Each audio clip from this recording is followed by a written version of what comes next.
ہم کریں گے ہر مظلوم کی حمایت۔ बिस्मिल्लाहिर्रहमानिर्रहीम। अस्सलाम वालेकुम। मैं हूं हुरैन फातिमा और आप देख रहे हैं हिमायती न्यूज HD चैनल। नजर डालते हैं आज की अहम खबरों पर। जमीन क्यों न फटी, कराची का अफसोसनाक तरीन वाकया। अलबदर हायर सेकेंडरी स्कूल में पेश आने वाला वाकया न सिर्फ शर्मनाक बल्कि हमारे तालीमी इदारों की हुर्मत पे भी सवालिया निशान है।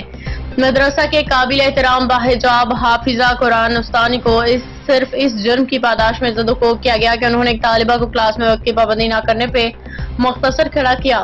तालिबा इशाल शाहिद ने अगले रोज अपनी वालदा मामू अब्दुल हफीज पुलिस ऑफिसर तैनात लियारी थाने के साथ मिलकर क्लासरूम में दाखिल होकर न सिर्फ मौजूद उस्तानी के चेहरे पे थप्पड़ों की बारिश कर दी बल्कि उनका नकाब फाड़ के उन्हें लहू लुहान कर दिया।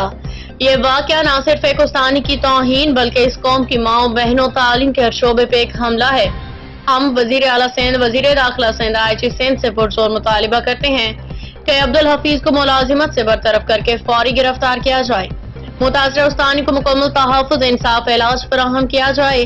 वज़ीर तालीम और डायरेक्टर प्राइवेट स्कूल्स वाक़या का नोटिस लेके स्कूल इंतजामिया से बाज़पुरस करके इदारे में सिक्योरिटी हुदूद का ख्याल क्यों न रखें। अब तक के लिए इतना ही। मज़ीद खबरों और अपडेट्स के लिए देखते रहें हिमायती न्यूज HD चैनल।